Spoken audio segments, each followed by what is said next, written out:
సరికి గవర్నమెంట్లో కరప్షన్ గురించి స్వయంగా ఇప్పుడు టీడీపీ ఎమ్మెల్యేలో మాట్లాడుతూ ఉన్నారు.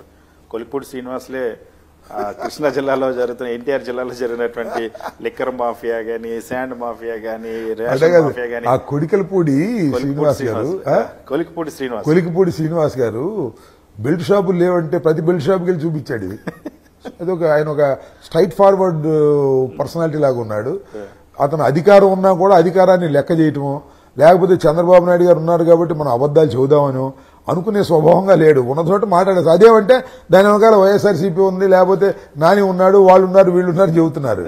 వాళ్ళేదో సామెత వాళ్ళు మేనేజ్ చేసుకోలేక వాళ్ళ మధ్యన విభేదాలు వచ్చి ఎంతగా కరప్షన్ పెరిగిపోయిందో వైఎస్ఆర్సీపీ నాయకులు చెప్పాల్సిన అవసరం లేదు. తెలుగుదేశంలో ఉన్నటువంటి భిన్న స్వరాలే చెబుతున్నటువంటి సందర్భం. పవన్ కళ్యాణ్ ఇచ్చిన రిపోర్ట్లో కూడా అదే కదా, వీడు పేకాట క్లబ్బులు నడుపుతున్నాడు, డబ్బులు వసూలు చేసి ఎమ్మెల్యేలకు ఇస్తున్నాడు. ప్రతి డిఎస్పీ చేసేది అదే, ప్రతి పోలీసు వాడు చేసేది అదే.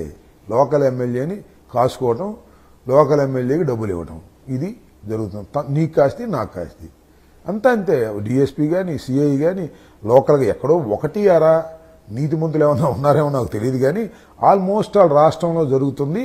అక్కడ పవన్ కళ్యాణ్ గారు ఏం చెప్పాడో అదే జరుగుతుంది రాష్ట్రంలో. అండ్ 93% స్ట్రైక్ రేట్ తో వచ్చినటువంటి ఎమ్మెల్యేలు ఉన్నారు కదా, ఈ ఎమ్మెల్యేలు కరప్షన్ ఎక్కువ జరిగింది అంటున్నారు రాష్ట్రంలో. అందరూ అసలు కరప్ట్ చేయని ఎమ్మెల్యే ఎవడో చెప్పండి నాకు. Almost all MLAs are collecting the money. వాడు ఖర్చు పెట్టినందుకు సంపాదించాలని అనుకుంటున్నారు. దానిలో న్యాయం ఉందని వాళ్ళు కూడా ఉన్నారు. మనం ఏం చేస్తాం, వాళ్ళు ఖర్చు పెట్టుకున్నారు, ఇప్పుడు సంపాదించుకుంటున్నారు ఏముందని. సిఐ ట్రాన్స్ఫర్లు, ఎస్ఐ ట్రాన్స్ఫర్లు అన్ని డబ్బులే కదా. మళ్ళీ వాళ్ళు కొంత వసూలు చేసి ఇవ్వటాలు. క్లబ్బులు, ఇంతకుముందు పేకాట క్లబ్బులు లేవు, ఇప్పుడు పేకాట క్లబ్బులు నడుస్తున్నాయి రాష్ట్ర వ్యాప్తంగా అన్ని చోట్ల.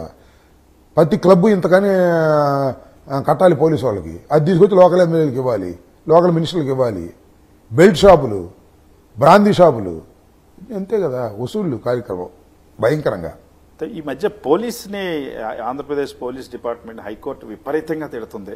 అయినా వాళ్ళకి ఏమైనటువంటి ఆర్డర్స్ ఇస్తున్నారు కేసులు, వాళ్ళకి అయినా వాళ్ళకి సిగ్గులేదు. వాళ్ళకి కావాల్సిన ఏం జరుగుతుంది పోస్టింగ్. నాకు పలానా బాగా కలెక్షన్ వచ్చే చోట పోస్టింగ్ కావాలి, బాగా కలెక్షన్ వచ్చే చోట పోస్టింగ్ కావాలంటే ఎమ్మెల్యే చెప్పినట్టు వినాలి, లేదా మంత్రి చెప్పినట్టు వినాలి, లోకేష్ చెప్పినట్టు వినాలి. నెంబర్ 1. 2, అంబటి రాంబాబు లోపలేయమంటే లోపలేయాలి, చెవిరెడ్డి భాస్కర్ని లోపలేయమంటే లోపలేయాలి, నీ మీద కేసు పెట్టమంటే నీ మీద కేసు పెట్టాలి. పోలీసు బలగాలతో వైఎస్ఆర్ కాంగ్రెస్ పార్టీని అణచాలి అంటే పోలీసులు నీ చెంచాలు అవ్వాలి. చాలామంది పోలీసులు ఆఫీసర్స్, సిన్సియర్ ఆఫీసర్స్ ఇవాళ రిజర్వ్లో ఉన్నారండి. Most of the sincere officers, అంటే సిన్సియర్ అంటే టోటల్ సిన్సియర్, కాస్త నీతిగా ఉండేవాళ్ళు, కొద్దో గొప్ప ఇచ్చింది తీసుకుని పనిచేసేవాళ్ళు మొత్తం టోటల్గా బీఆర్లో ఉన్నారు. కొంతమంది ఐపీఎస్ ఆఫీసర్లు అసలు ఎక్కడి నుంచి వెళ్ళిపోదాం అనుకుంటున్నారు. They are going to the central government. చాలామంది వెళ్ళిపోయారు కూడా, సిన్సియర్గా ఉండేవాళ్ళు. ఎవడు బతికే పరిస్థితి లేదు. మేము చెప్పినట్టు చేస్తే ఉండు, లేకపోతే లేదు, లేకపోతే వీఆర్, లేకపోతే వేరే చోట పంపించే కార్యక్రమం. ఎంతమంది వాళ్ళ మా టైంలో ఎస్పీలు చేసిన వాళ్ళు ఎంతమంది వాళ్ళ పోస్టింగ్ లేకుండా ఉన్నారు. కానీ మా టైంలో వాళ్ళు ఎస్పీలుగా చేయటం వాళ్ళ పాపం, ఒక సాంప్రదాయం. అంటే వాళ్ళ టైంలో ఎస్పీలుగా చేసేవాళ్ళని మేము వస్తే మళ్ళీ వాళ్ళని బీఆర్కి పంపాలనేటువంటి సంకేతాలు ఇస్తున్నారు. సిన్సియర్గా ఉండేవాళ్ళు ఐపీఎస్ లెవెల్లో చాలామంది ఉన్నారు. వాళ్ళందరూ పాపం ఇవాళ చాలా గడ్డు పరిస్థితులు ఉన్నారు, బీఆర్లో ఉన్నారు. పక్కపక్కన పోస్టింగ్లు ఇక్కడ వద్దులేమని సెంట్రల్కి పోయి వాళ్ళు సెంట్రల్కి పోతున్నారు. సార్ మీరే చెప్తున్నారు వైఎస్ఆర్సీపీని అణగదొక్కడం కోసమే పోలీస్ ఫోర్స్ని వాడుతున్నారని. ఈ అణచివేతని, ఈ అక్రమ కేసుల్ని, అరెస్టుల్ని తట్టుకొని నిలబడే కెపాసిటీ ఉందా మీకు? బ్రహ్మాండంగా ఉంది. ఇంకా పెరిగిద్ది. ఎందుకంటే ఇప్పుడైతే మనం అణచాలని ప్రయత్నం చేస్తామో కసి పెరుగుతుంది, యూనిటీ పెరుగుతుంది.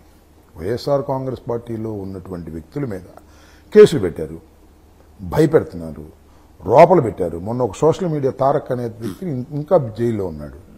వాళ్ళు భయపడతారని అనుకుంటున్నారేమో, కొద్దిగా భయపడ్డట్టుగా ఉంటారు. బట్ టైం వచ్చినప్పుడు తిరగబడతారు.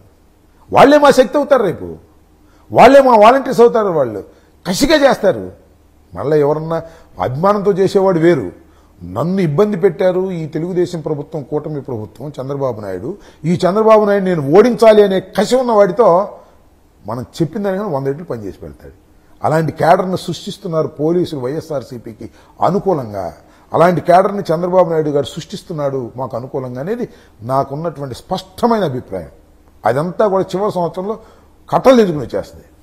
సో క్యాడర్ వైఎస్ఆర్సీపీకి నాయకత్వానికి క్యాడర్కి మధ్య గ్యాప్ వచ్చేసింది, అందుకే మొన్న ఓడిపోయారని ఒక చర్చ ఉంది. ఇప్పుడు అది బిల్ట్ అయ్యిందా, మళ్ళీ క్యాడర్ యాక్టివేట్ అయ్యారా, ఎలా ఉన్నారు క్యాడర్ ఆలోచన ఎలా? ఇప్పుడు క్యాడరు డివేట్ కాలేదు, కానీ కొంత అసంతృప్తి ఉంటుంది. అధికారంలోకి వచ్చినప్పుడు కొంత అసంతృప్తి, కొంత మాకు పని జరగలేదనే భావన, లేదా వాలంటీర్స్ని పెట్టారు మాకు ఇంపార్టెన్స్ లేకుండా పోయి, ఇవన్నీ ఉన్నాయి, చిన్న చిన్నవి ఉన్నాయి. ఇవన్నీ కూడా ఆటోమేటిక్గా సెటిల్డ్ అయిపోతాయి, ఎందుకంటే కంపారిజన్ స్టార్ట్ అయిపోతుంది కదా. ఇప్పుడు మన ప్రభుత్వం ఉన్నప్పుడు మనం ఎలా ఉన్నాం, మన ప్రభుత్వం లేనప్పుడు ఇప్పుడు ఎంత బాధపడుతున్నాం, మన ప్రభుత్వం ఉండటమే బెటర్ కదా అనేది ఫస్ట్ ఆఫ్ క్యాడర్లో వచ్చేసింది. క్యాడర్లో ప్రజల్లో కూడా స్టార్ట్ అయిపోయింది. మనం ఏదో ఊహించుకుని చంద్రబాబు నాయుడికి కూటమికి ఓట్లు వేసామని ప్రజల్లో ప్రారంభమైపోయింది. కాపుల్లో కూడా మనం ఏదో పవన్ కళ్యాణ్ మాట నమ్మి చంద్రబాబుకు ఓటేసాము, ఇవాళ మన కాపుల్ని వేధిస్తున్నారు అన్ని చోట్ల. జన సైనికులు అంటేనే పనులు జరగడం లేదు, ఎంఆర్ ఆఫీసులో జరగనీయట్లేదు. తెలుగుదేశం వాళ్ళు ఓవర్గా రియాక్ట్ అవుతున్నారు, వాళ్ళు సంపాదించుకుంటున్నారు మన అడ్డం పెట్టుకుని అనేటువంటి భావన కాపుల్లో కూడా తయారైంది. అది ఎంత మేరకు మెచ్యూర్ అవుద్ది, ఎంతవరకు పోతుంది అనేది టైం విల్ డిసైడ్ తప్ప చాలా క్లియర్గా అర్థమైపోతుంది. ఈ సంవత్సరం 5 మాసాల్లోనే చాలా క్లియర్ ఇండికేషన్స్ ఉన్నాయి. ప్రజల్లో ఇండికేషన్స్ ఉన్నాయి, కాపుల్లో ఇండికేషన్స్ ఉన్నాయి. కాపుల్లో ఎంత జరుగుతున్నా పవన్ కళ్యాణ్, కాపు కాయాల్సిన పవన్ కళ్యాణ్ మాట్లాడటం లేదని భావన ఉంది. బహిరంగంగా కూడా మాట్లాడుతున్నారు కాపు సంఘాలు.